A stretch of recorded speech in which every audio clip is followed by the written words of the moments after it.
What's up, YouTube? It is your boy JB, and we are here today with a review for Sistas Season 2, Episode 15, A Tough Decision, you guys. This was a good episode. The episode did not bother me one bit.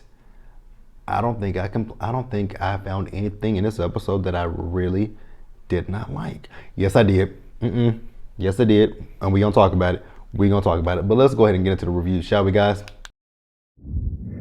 All right, you guys. So the episode, this one picks up where the last one left off. You guys remember last week's episode ended with Danny going to her apartment and she found Preston outside of her door all beat up. And here's where I was confused at. I get it. Preston is beat up. His brothers beat him up. But Danny said she had been calling Preston and texting him all day. And when she talked to Preston, Preston said he's okay. So you couldn't answer your phone when she called you? Make it make sense, Preston. So Danny wants Preston to go see a doctor, and Preston says that nope, he's fine. They did have a back and forth, but we're going to sum it up. So then Danny asks him what happened, and he tells her that his brothers beat his ass. So then, she tells him that her brothers came to her job and they were, a little bit disrespectful to her, but she ran them over with the card. He said, a card? She said, yep, the card. He kept repeating card. I'm not going to repeat that. So he tells her that, basically he doesn't care what his brothers want. He likes Danny. He wants to continue to see Danny. But Danny is like, I don't want to make trouble. He tells her, nah, I'm going to continue to see you. I don't give a damn about them. So then Danny asks him, was I a bet because your brothers told me that, that basically I was. And Preston tells her, no, you were not a bet. So then, here's the weird thing. So, in this episode, we saw Calvin and Maurice. So Maurice comes home, I guess from work. He came home from work. And Calvin, that ugly ass shirt, where'd you get it from? So Maurice, when he came in, he noticed that Calvin had rearranged some of the furniture. And he was like, yeah, I noticed that was by the window and it's just over there. So I'm going to assume that Maurice is a peeping Tom, because he told Calvin to put it back because he looks out the window at the apartments. I'm like, oh, so you're a peeping Tom. Cool.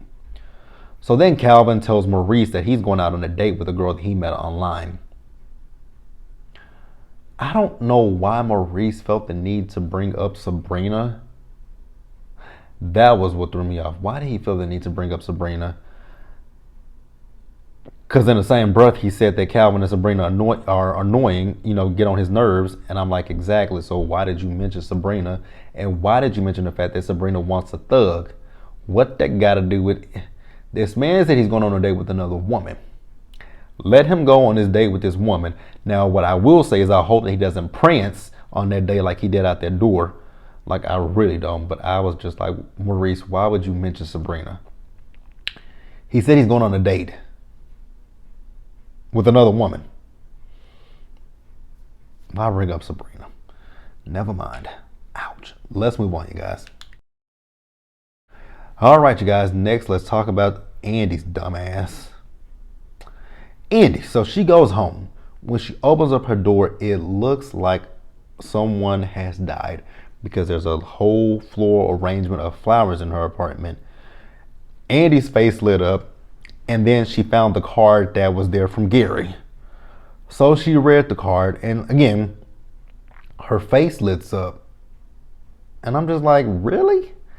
So we're just literally gonna forget the fact that Gary just literally almost hugged the life out of you, but you sitting here lit up like a Christmas tree that he sent you some flowers. Like, it makes no sense. Please make it make sense to me. Please make it make sense to me. So then she calls the office, I guess, and she tells him that, she wasn't expecting a delivery and she would like for someone to come and get it.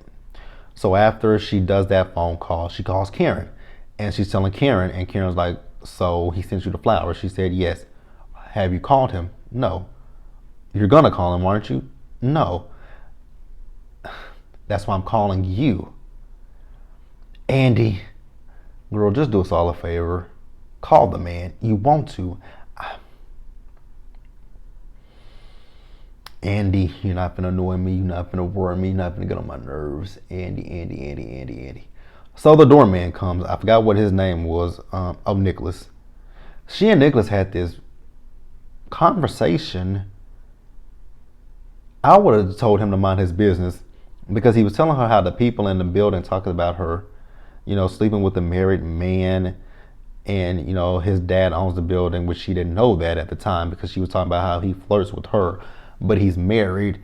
He said his mother, been showing flyers to the people in the building saying she sleeps with a married man.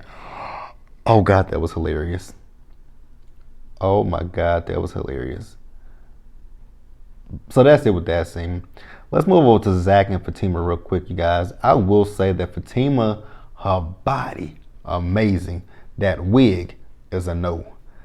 Her bathroom, gorgeous. Fatima. You look really thirsty behind Zach. I'm just gonna keep it real with you. You look really thirsty behind Zach. I don't get it, but I mean, after we saw you having sex in that shower, I'm like, okay, maybe the D is good. Like maybe the D is just that good. So I'm not gonna sit here and knock her. Maybe the D is just that good. All right, you guys. So I'm gonna pause here and we're gonna move forward. All right, you guys. Next, let's talk about Karen and Aaron. Karen and Aaron are really confusing, really awkward, and I just don't understand those two. They can't even tell each other what they really want from one another. Now, here's the thing. I have an issue with both of them, and Aaron is a little suspicious to me, to be quite honest with you guys. So, we all know Aaron is he's abstaining from sex, and Karen wants to have sex. So she asked him, how is he able to abstain? I mean, don't think about it, I guess. So he tells her he doesn't want to have sex until he is married. And, she tells him she's not sure she can do it. I have an issue with both Aaron and with Karen. If Aaron is basically, it's almost like a tease. He wants to stay with her. He slept in the bed with her, no shirt on. And I'm assuming she was looking at him because he had more than wood. My issue with Karen is, if you know that you want to have sex and this man is telling you he's not going to have sex, why try to date him? Number one. Him, again, if you know this woman wants to have sex and you want to abstain, why y'all trying to date each other? Actually, I don't even have an issue with y'all dating each other. Why y'all spending the night with each other? Why y'all sleeping in the same bed? If he wants to spend the night with you, have him sleep on the couch. That way there's no temptation. I mean, there might be some temptation, but at least he's not in the bed with you. At least if you roll over on him, you won't feel his peen. That's maybe I'm thinking logically. I don't know. So then we see Danny. So Danny is taking care of Preston, and I was looking at that ice pack. I'm like, so this ice hasn't melted? I'm just being shady, you guys. So she tells him, she feels bad about what happened with his brothers. And actually, he told her he feels bad about what happened with his brothers. And she tells him, I'm a strong woman. Like, I ain't worried about that. So, then he tells her, what? So what I'm going to do is I'm just going to get a hotel. And she's like, you don't have to get a hotel. You can stay here. He was like, no, I want to get a hotel. He was like, what about Zach? She was like, you've let Zach in more than I have. He was like, what about the butt liquor? John Moody. She said he's not coming back. So then he eventually says, he'll stay and he'll pay rent.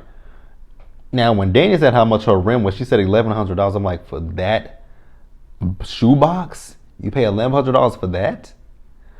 You getting ripped off, my dude. Getting ripped off. Like it ain't nothing. But hey, if you like it, I love it. Let's move on. All right, you guys. Once again, Karen and Aaron.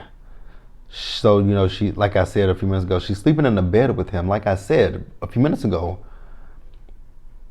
why not? Put a pillow between you. Have him sleep on the couch. Do you have an air mattress? Have him sleep on an air mattress. But yeah, I don't know why they're trying so hard to make this work. I really don't. I'm just confused with the whole situation, because she's saying that it's not going to work, and he said, what's not going to work? She said this, because like I said, he was on hard, which I didn't realize I had jumped ahead of myself. But yeah, I get it. You shouldn't close yourself off to someone just because of who they are, but you got to put everything out on the table and be honest. And I feel like he did tell her that he's abstinent, so she should respect that. But again, like I said, why are they? It's like a game of cat and mouse, so to speak. So then we see Fatima. So you guys remember I said she and Zach had sex in the shower. Hair got fucked up, right? So she calls Karen because she's gonna go get her hair done. So then she goes out, she puts a cap on, and Zach wakes up. They have a conversation. Zach wants to know what she was gonna tell him, the night before. But she said, you know what, I'll tell you later. He's like, because when you come in, you're gonna be all over me. She's like, you're the one that's all over me. Whatever. So she ends up leaving. So we see Karen, right? I didn't realize when we saw Karen that Karen was actually at the police station, and she's turning Zach in. This is a scene that pissed me off, and I'm gonna tell you guys why. So I've been saying it for the last 2 episodes now that Karen is so adamant that it was Zach that spent this $6,000.